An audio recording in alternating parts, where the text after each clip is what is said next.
again, I think really everybody is convinced that these wonderful researchers discovered asbestos in our nature. That is no doubt about it. And we did not know that before their discovery in 2013. Certainly from what we heard from Dave, asbestos causes mesothelioma. That is fact. We met with Dr. Buck and with Dr. Miskal 2 weeks ago. We didn't disagree about using the ratio, but everybody knows in the whole world, in medical epidemiology and in any kind of epidemiology, that your risk is measured by incidence rate. So putting two incidence rates, one for women, one for men, and dividing them on each other, which is ratio, that is measuring just differences between men and women. It doesn't measure risk. And again, this is not the state definition. This is what is done in medical epidemiology. And by the way, I am a physician. I'm trained in epidemiology. I was trained in MD Anderson in oncology. I have my fellowship from Penn State in chronic disease, and I teach cancer epidemiology at UNLV and UNR, and I teach now epidemiology. So really, this is what I do for a living. I am convinced that we do have naturally occurring asbestos in our area in southern Nevada. I am convinced that asbestos causes mesothelioma. But when data is presented, there are no hard feelings. We measured the data, we replicated the work done, and we found out that the incidence rate in this area, in Clark County, is lower than the state of Nevada. And we found that the state of Nevada has an average incidence. We are lower than 32 other states. Now, the statement of Dr. McCall, which is very well taken, that is data. But do we believe that we had this naturally occurring asbestos for the past 20 years? Yes, we do. Did we have it for the last 100 years? Yes, we do. Did we have it since this area was inhabited? We have naturally occurring asbestos. The only change is discovering it now. And truly, that is a great discovery. But that doesn't mean that people are going to fall sick. It was there. And if it was to impact our health negatively, we should have found that. Now, certainly, we are not going to sleep and rest away. Now we know that we have asbestos and we have naturally occurring asbestos, and we need to do something about it. We need to reduce our individual exposure, as Dr. Buck mentioned. We need to reduce family exposure. There are so many things to do because, remember, many areas in the West, in the South, and in the East have naturally occurring asbestos. What we are hearing in these studies all are related to occupational exposure. Truly, the naturally occurring asbestos is being evaluated as we go. There is no evidence that our exposure to naturally occurring asbestos is going to increase our risk for developing mesothelioma. Because remember, we are at higher level of exposure. But remember, our definition of risk is completely different than the geology definition. In epidemiology and the medical field are hazard, which we do have environmental hazard, asbestos, natural occurring asbestos, exposure, which is inhaling that asbestos, and we know that we have high rate of exposure. We saw the sample. Now, negative health outcomes. This is the magic word. If it was to result in negative health outcomes, we should have seen higher level of mesothelioma. And believe me, this is what I do for a living. I want to discover the problem if it was there. Truly, there is no increase in mesothelioma incidence rate. Subsequently, there is no increase in the risk of developing the disease. Now, we heard that mesothelioma can have incubation period up to 40, 50 years. Yet, we are starting to look, after knowing that we do have naturally occurring asbestos in the area, to short-term negative health outcomes. We do have access to hospital data. We are checking all restrictive respiratory diseases, from pleural plaque to asbestosis to other negative health outcomes. The truth of the matter, we know we have it now. Many areas around the country don't know that they have it. because it's all over the world, all over the country. In California, truly having the discovery is of academic value, of scientific value. I read tons of studies trying to compare occupational exposure to naturally occurring exposure. And there is no doubt that occupational exposure during work, when people inhale asbestos, because they're miners or they are road construction workers, they have higher incidence or higher risk to develop mesothelioma. While in nature, it did not show that. And because we do have a disease which is having long incubation period, truly the best thing is to keep our eyes open. And our surveillance was strongly enhanced in the area of Clark County, and we are working with national organizations like the CDC or the Centers for Disease Control, ATSDR, EPA, and we are in constant communication with them. I honestly don't want the people to panic that it's doom and gloom. It is not. No, we agree with that. And we want to give them some time for questions. Okay, so I would be happy to answer questions now and anytime. All right, so thank you. Would you have an email address or some form of communication that you'd be willing to share? With Absolutely, I will share my email address. Truly, I was told just that I will be. I could have really presented something, but truly, I would be happy to answer questions. And this is my part. I think you can share really. That would be everyone. I have a website that I'm going to give everybody here. I put together a website to share information on this where people can ask questions and they can do that. And I would put, I'll go ahead and get his email address and contact put up there so that you guys, I mean, we're not going to probably get to ask all the questions that we would like of him. But feel free, please, to email me or call me. I would be happy because we need to work on something to reduce our risk of exposure. Well, there's no doubt that you and that health department are part of the solution. Since we can't get the financial resources from EPA to come in until you invite them, you are part of the solution. Truly, again, I have no problem inviting the federal agencies, and we corresponded with them.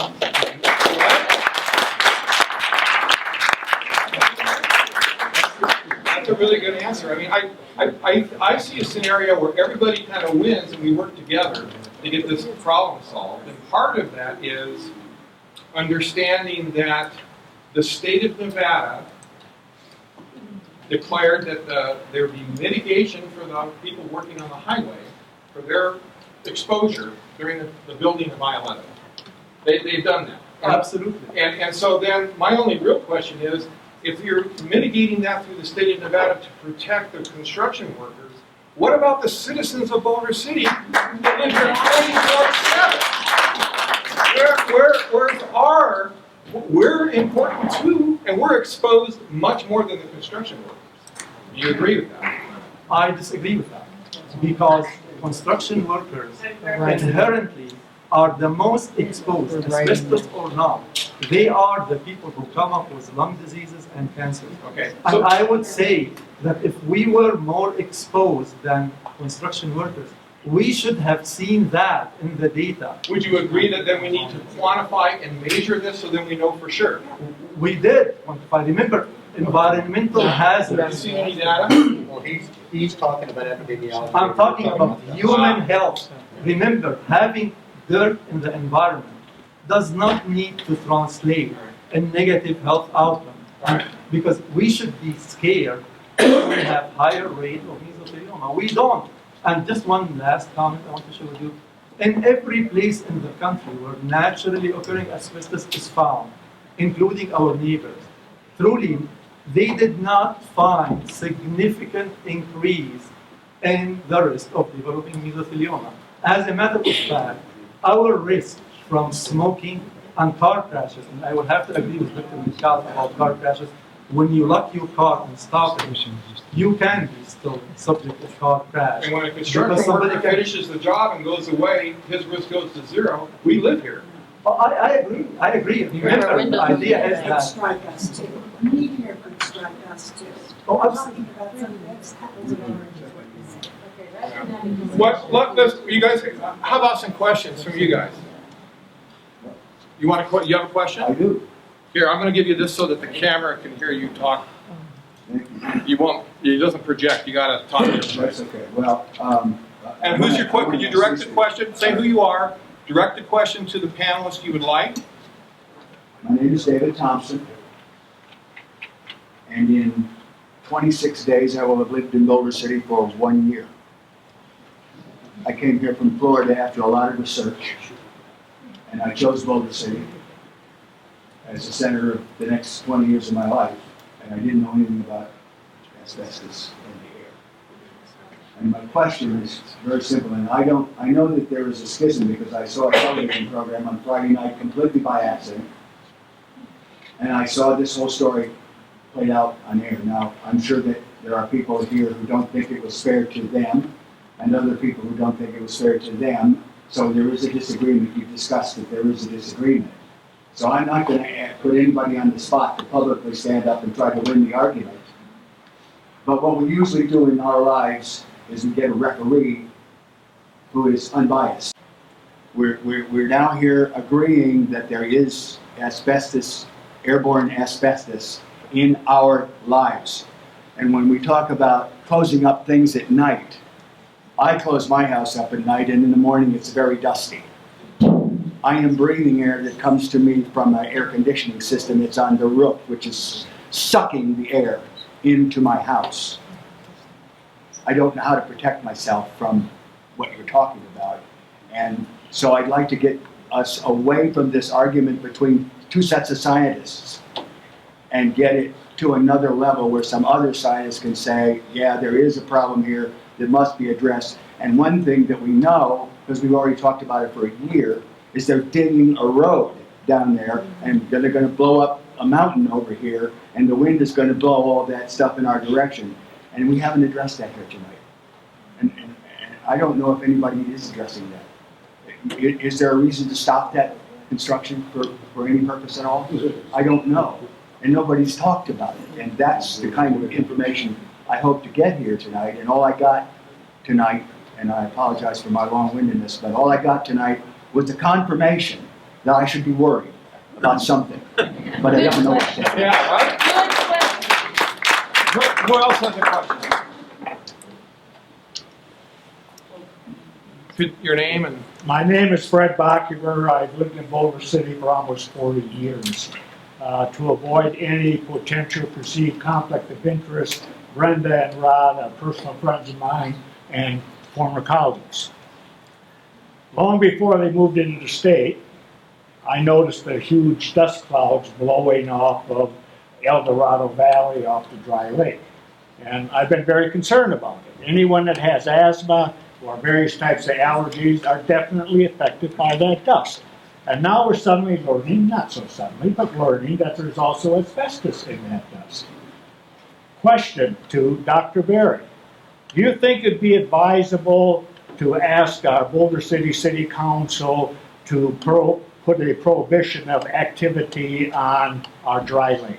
Because right now it's a designated recreation area, and that's really the problem. It's not the wind, it's all of the activity on it. That's a loaded question. And my answer to that question would be that before I would make that recommendation to the city council, that I would want actual exposure data. So I would want what we would call activity-based exposure data to show what the levels of exposures are and also estimate what the level of risk might be.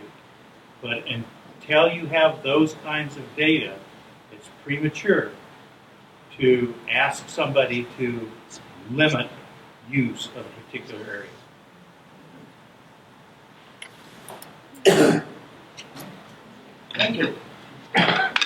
Another question?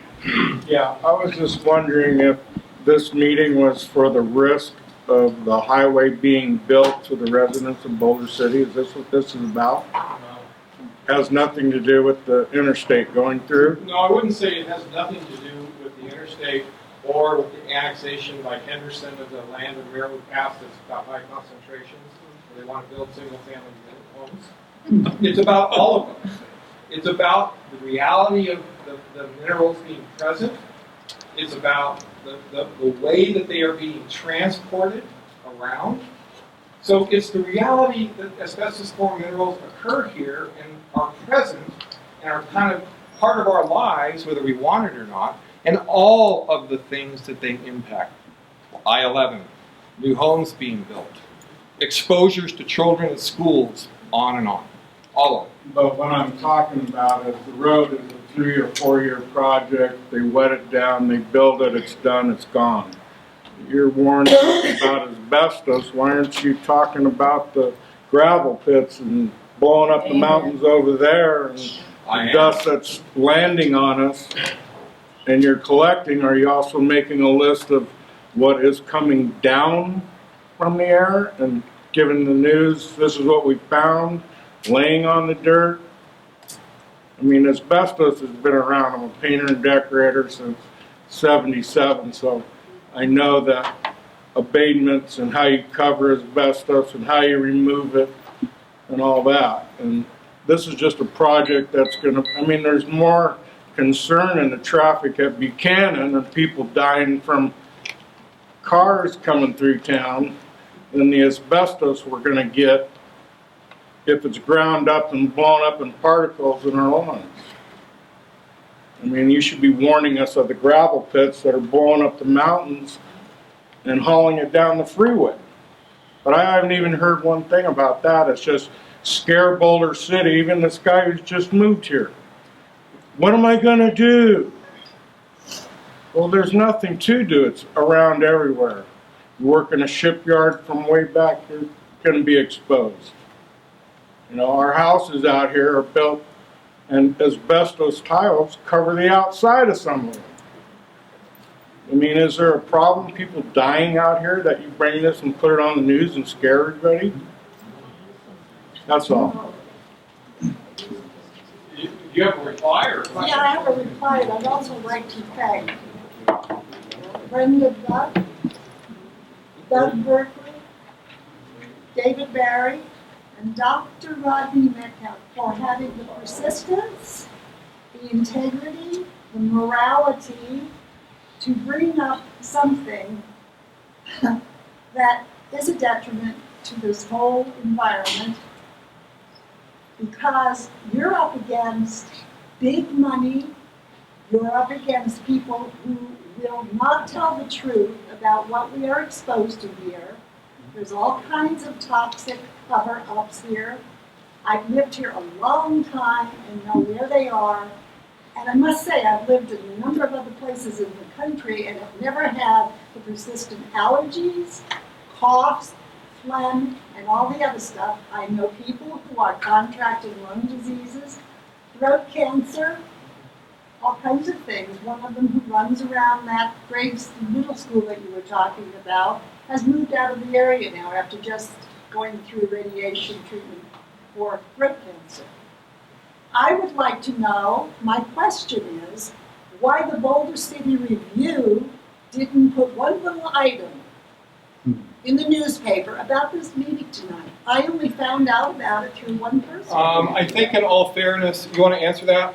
Yeah, we didn't really have the notice of the final date for the meeting until the deadline for the paper had already passed. Okay, you gonna do a story about it now? Yes, there's a reporter here, he's outside, talking to someone. Yeah, I think they are interested. With short notice for the paper. I don't think there's an evil intent there at all. I just think it didn't make the deadline. I'll respond a little bit to this first gentleman's question. One of the things, I mean, the last thing we want to do is scare people. I don't want to scare people. I have friends that live in this. I have friends that live in this town. I don't want to scare people. But I think you have a right to know what's here and make informed decisions. And as we've said, we need to know a lot more before we understand this risk. But I will say this notion that people have lived here for a long time and everything's fine doesn't jive with the experience at Libby, Montana. That was a community of only a few thousand people. The greater valley there only has about 7,000 people. It took 2 decades and an investigative reporter to bring these diseases to light. And there was a problem there, and there continues to be a problem there. And we hope that things are not dire and we're not trying to scare people. I have been accused by a congressional representative, and I'll let the person who told me this, they're in the audience tonight, of being an environmentalist opposed to the highway. I have sat in Boulder City traffic probably 200 hours over the time I've been here, stuck trying to get back and forth across Arizona, to Arizona. I understand why people want this highway. I'm not, in principle, opposed to the highway. But NDOT themselves said in a Boulder City meeting that they're going to bring mining equipment out there. This is going to generate a lot of dust, and the question is how well will it actually be managed? Are the California Air Resource Board standards going to be monitored and adhered to? In California, there's legislative teeth to this. Here, it's a voluntary thing. I'd really like to know how well this is going to be monitored and how well that's going to be carried through. You should ask those questions. Right. And I will admit to being an environmentalist. But I'm not an environmentalist to save desert plants or desert tortoises, which, by the way, are dying of respiratory diseases in the El Dorado Valley. I'm an environmentalist whose interest is protecting people. That's what environmentalism really is. And that's what we're concerned with. And we need more information so we can make informed decisions. We're not trying to scare people. Again, mesothelioma is a hard disease to track because it's such small populations, but it's these other diseases that we're really concerned about. And that's hard. It's hard work to find out whether or not people have really been getting sick. This is not a casual thing. It takes real effort by dedicated scientists that won't be Brenda and I. There'll be other people working in the medical field. That's what we need to have happen. Can I ask a question? Yeah, and then I have another one here. My question is that I saw that they're putting equipment up for the workers along the highway route. Can we do the same thing within the city limits so that we're not just relying on their data, but also so that we can see the actual effects of what's happening in our city? I'm pretty sure most of the citizens in Boulder City would be willing to help, pay for that if we had to. I know I would. Well, I think back to the activity-based sampling, which I think is a really important part of this that we don't, and nobody really talked about that much, but basically it's like you wear a vest with filters. And so whatever activity it is you're doing, it actually measures the actual dust at your level where you would breathe it in. And this is kind of when you do different activities, activity-based sampling. And then they pull the filters out and they check them for fibers. That's how it happens. That kind of data is expensive to collect. I don't know that you guys can afford to pay for it as citizens of Boulder City. I don't think the city can afford it. I don't know that the county can afford it. I'm not sure the state can afford it. So this is your name? I'm Tammy Littleman, and I live in Henderson. In response to the gentleman's question about the I-11, I've been advocating for mesothelioma for the past 2 years since my father passed away January 17th, 2014. Can you hear me? Maybe a little bit louder. Okay. My father passed away last January 17th, 2014, and since he passed away, I've been advocating for mesothelioma research.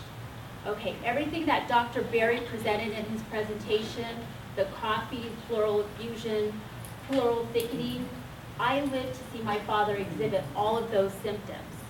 And unfortunately, the doctors here in our valley did not know what it was for 7 months. They kept saying, go to the CT, go get an x-ray, go to UMC, you have pneumonia, get hospitalized for weeks, go to Steinberg Diagnostic Imaging. This is real. And when I reached out to Dr. Buck and Dr. Metcalf, I wanted them to know that I appreciated the fact that they presented these findings, that everyone here has notice. We didn't have that. My mom and we did not have notice of how detrimental that this is. It is real. We didn't even know, you see the TV ads about mesothelioma research by the attorneys. And it sucks because these attorneys don't present, they have that airtime, but they don't tell you exactly what this causes to a family. It's real. And when since I've been advocating for the last 2 years, I've been on Capitol Hill, I've gone to our Senator Harry Reid's office, and he's been very, very strong with funding mesothelioma research. Joe Heck, there's a gentleman that should be here from Joe Heck's office tonight. I called him, but the interest was about the I-11. So I feel like by the piano presenting what they have, is something that I feel that the community should be aware of and take very seriously, because you don't want your loved one to go to the doctor. You don't want them to, we had to drive to UCLA, we had to drive to Mayo Clinic Scottsdale. You don't want to do that. And I don't have my father, but that's why I advocate to tell you that this is all real. Thank you.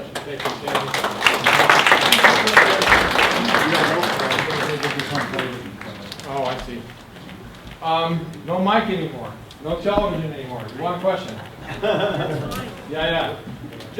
Can you just address to everybody? City, Nevada. Yeah. You're a resident. No, I'm here, and here's my problem, is I'm supposed to be out, I have to be out of here at 8:30. Quick question is, how Library. did they pay for the data or the research in Libby? The money that was used and is continuing to be used for the investigations and the cleanup at Libby came from a settlement with the responsible party, W.R. Grace. So the mining company. The mining company, in a legal settlement, has paid for most all of the investigation and cleanup in Libby. In Minnesota, the state legislature funded, how much was it? $5 million to study asbestos that they had in their state. So it was the state. State funded that. Now, that's just recently. That was where? Minnesota.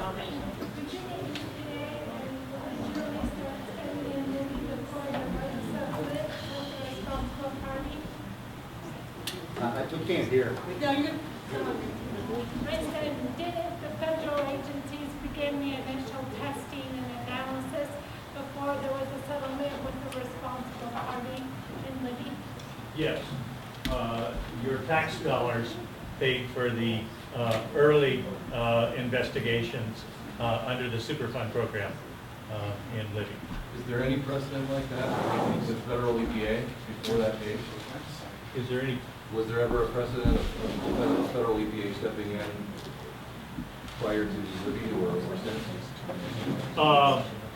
The federal EPA steps in a number of sites across the United States. I don't know exactly how many Superfund sites we have, but I'm sure that a number of you probably watched television recently and saw the release of water from the Gold King mine that discolored and caused quite a lot of concern in the Animas River. I was hoping you might cite an example that the EPA didn't cause. Can anybody address some prevention? We didn't talk anything about prevention here. Yeah, so that was my last slide because there are handouts that EPA and the Federal Agency for Toxic Substances and Disease Registry have made up. They were really long, and I couldn't afford to print them all. I'm sorry, but you can go on the UNLV asbestos webpage, which is the link I have. You can just Google UNLV asbestos. It'll come up. There's helpful links there. And there's 2 sheets that the federal government has given for people living with naturally occurring asbestos. And there's a whole bunch of steps you can take that once you know it's in your environment, you can do actions that will lower your exposures, even if we don't know exactly what those are yet. Well, I'm not talking on a personal level. I'm talking on an environmental level here. When you're dealing with, let's say, a demolition of a large building and an excavation of a large area of soil, what kind of what kind of regulations does the county air quality department put on that? I know that years ago, Otto Ravenholt, who was the health district administrator, he brought in the rule that they had to spray water on it. But I'm here to tell you that as soon as that soil dries, it's all turned up now, and it's turned to dust and powder like you're talking about. The first wind that comes along, and it blows here every single day, it's back up in our air. So there's got to be something greater than that. Do you know what the regulations are before a person can get a demolition permit? I'm very curious, because we have a situation here that is going to be happening any day now with our old hospital, which has been purchased, and it's ready to be demolished, and the whole hilltop level so that houses can be built on it. And this is a real concern for those of us who are downwinders, if you will, which is pretty much everybody, according to the direction the wind happens to be blowing on any given day. And the type of rock samples, I want to know. You found them on Adams, you found them in Colorado, which is right near it, and all over town. Has anybody tested the soils there? Has anybody tested the soil anywhere where there's a lot of construction going on in our town? And yes, it's been here thousands of years, and people have lived here a long time. My family's been here about 85 years. And yes, people get sick and have lung disease. My grandfather died of lung disease. My uncle died of lung disease. Okay, it's here and it's stable as long as we're not disturbing it. And right now it's a great disturbance in the atmosphere, because we're disturbing the soil, whether it's the I-11 or it's housing projects, whatever it happens to be. And I think that's where we need to have some real safety measures put in, not afterwards when everybody starts getting sick.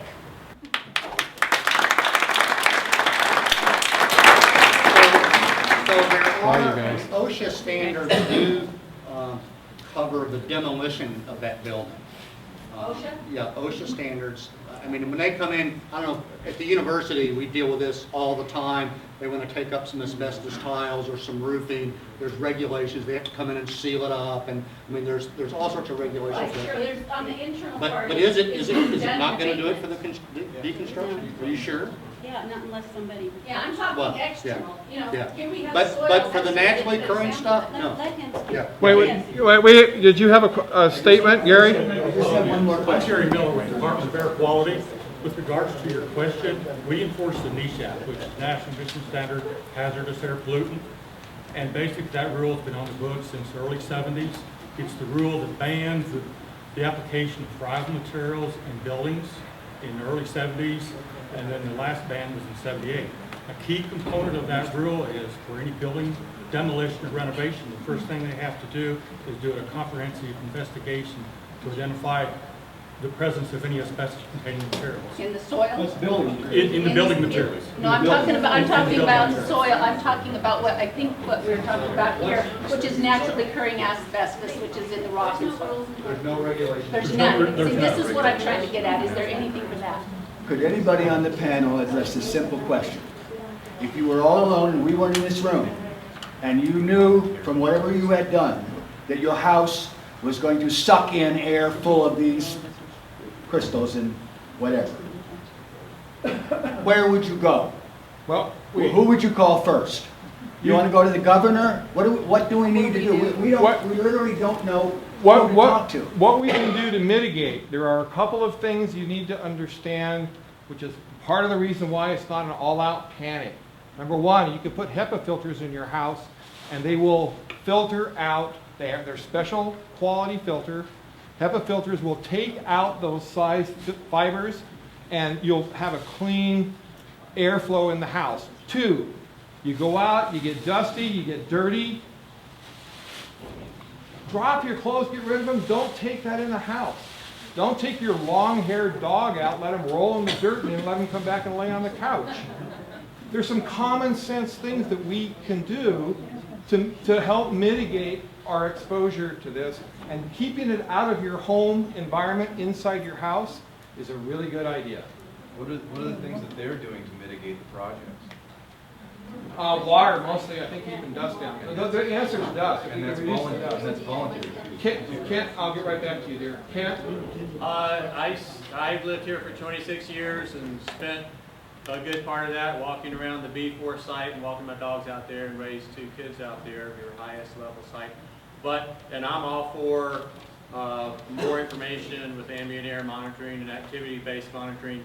But the real missing piece for me gets back to the health data. When you want to talk about let's not panic, what does it take to get clear reports on the information that exists about the rates and incidences of these diseases in Clark County and Boulder City, and what would it take to get things like cohort studies like Libby had.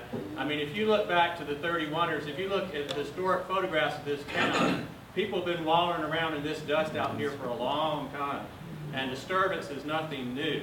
And if you think this stuff isn't in your garage or in your attic or whatever, you're probably dreaming. So I'm really interested in, I mean, the piece to me is what really do we know about the incidence of disease that can be clearly stated for us and reiterated, and additional concern or interest in additional studies and cohort studies of long-term residents of Boulder City and Clark County. Thank you, Lee. This is great comment. One thing I want to tell you that the number of mesothelioma cases is extremely accurate. We have around 24 cases. Since when though? Since we get started to collect the data. Well, when is that? Give me a timeline. I would tell you really that the top of my mind about 1994. Well, that's not very long. But remember, nothing really changed except the idea of having the Boulder City bypass and the off-road vehicles, using this off-road recreational vehicle use. The fact of the matter that the incidence is a very accurate thing. And by the way, we had a lot of roads and a lot of disturbance of nature in this area, in previous roads or buildings before. This area is dusty naturally. Please really remember that our air is not pure and clean anywhere on this planet. We have coccidium mycosidiosis in our air, which is fungal, which is in the Mojave Desert. We have tons of viruses. We are worried about a disease, which all my sadness for anybody who dies from mesothelioma, who kills 24 people in the state of Nevada. While we are really, I'm not really going to fix a problem with another problem. Remember really, smoking-related deaths are tens of thousands. Car crashes are very high. I'm not saying this is not a problem. And I thank this gentleman who brought in cohort study. Cohort study will evaluate the problem. That is the real thing. Yet again. Got a question? We got a question here? I have a two-part question. How many of the cases that have gone misdiagnosed or undiagnosed in this state could have been attributed to mesothelioma or less, as they've talked about? That's part one. And part two, how do you explain the ratio, the male to female ratio, and more importantly, the young? In the most recent studies, which just barely began, in which your office actually tried to obfuscate. I can answer. The first one is that, and again, we heard the story of Tammy, and I'm really sad for the loss of her father. There is a delay in diagnosing mesothelioma because it's a rare event. Yet, the detection of cases is nearly perfect. It's a rare event which would not hide itself. Sooner or later, and unfortunately, some providers take forever to identify mesothelioma because again, you have very, very rare disease. But no cases are being missed. And the cancer registry, even if the case is diagnosed in New York, is attributed to the state of Oregon. So we know that as a Nevada resident died from mesothelioma. So that actually, the ratio is because of the fact that the death rate among males in Nevada is lower than what is expected. That's why the ratio is kind of 1-to-1. Not because the women are higher. And honestly, the ratio does not reflect risk because the population pool where the disease appeared doesn't exist. In the incidence, yes, if you have incidence, whereas the number of the people who died or developed the disease divided by all those exposed and could have developed the disease, that is a reflection of risk. While ratio doesn't mean anything. Because ratio, it means that either the females are higher or the males are lower, which turned out when we replicated the data, and the data was published by UNLV researchers in the same journal, the Thoracic Oncology Journal. It showed exactly the same data replicated by us, replicated by UNLV researchers, published in peer-reviewed journals, which showed that Nevada rate, overall incidence rate, is average or below the national rate. Yeah, but if I want the temperatures of the high temperatures of southern Nevada, why would I take the average of the whole state? Oh, no, but again, we calculated Clark County is even lower than the whole state. All right, what one thing I want to add, please. David has a comment. I want to make a comment here to address your issue about diagnosis. And this is that mesothelioma was not called out as a specific cancer in the tumor registries until 1999. So prior to 1999, mesothelioma was not necessarily reported as mesothelioma. It could have been basal cell carcinoma, it could have been an adenocarcinoma, it could have been small lung cell carcinoma. It was not recorded. So in all of the national tumor registries, we don't have real accurate tumor classifications for mesothelioma until 1999. Bill? I've heard a lot of, just one thing. I'd like to know what the incident rates are for asbestosis, for pleural plaques. Right. And some of the problem there is that we didn't know we were getting exposed. So we get sick, we go to the doctor, he says, did you get exposed? No, I'm not exposed. So your diagnosis may not go along the path that it could have been if we'd known. I think the cohort studies are what needs to be done. Looking at the past data is going to have some difficulty because of these reasons. Bill, you got a question? I've heard a lot of comments about studies and the amount of money it would take from this one and that one. One thing I think our community needs within the next 6 months to a year is a good listing of those actions we can take to reduce our exposure. And I don't know if that website's going to list them all or what comes up. But the thing is, I mean, we found out that the sun is bad for our skins, we can get cancer from that. An individual is then going to make his own mind up. Do I want to wear a hat and long sleeves, or am I just going to go out there and go, well, or smoking causes cancer. Am I going to quit smoking, or am I not? Right. Well, we need some guidance. So, but we make a choice. I mean, there's people who don't know that smoking cigarettes is bad for you, but they make a proactive choice to do that. Right. We're in a position, I think, we can't make a proactive choice because we don't have the data. We don't even know what it is. Well, the data's fine. Doug, you are 10, exposed. 50 years You from know now, you we'll are have that exposed. data. But in the meantime, tell us what we can do to reduce the exposure. Thank you, sir. Once we get the data, then we can go beyond. So we're going to run out of time, but what I want to do for all of you guys that are here right now, there's some that have already left, and you guys must be getting tired. I mean, I'm exhausted. The website up here is not well developed. It was put together really, really quick to distribute the flyer. However, the intent of this is a forum where people can talk and share ideas and information. We will fill it up with links to the air quality site, Clark County Air Quality, to the UNLV site where there's papers, all that stuff done. We will do that. And in addition to that, I'm assuming every single person in here might be interested in becoming part of a citizen group, right, for Boulder City, where we can learn what it is could we do, what could we do. I think the first step is let's get active as a group, as citizens of Boulder City, and let's talk to the city council. Let's do some of these things, and let's get this ball rolling. What do you guys think? So you can leave a comment on this site, and there will be a reply, and I think we can set up a list on those of you that want to kind of join up and become part of the citizen action. The first thing that we can do is redraw those maps where they have no census in the center of Boulder City. Yeah, it's a census.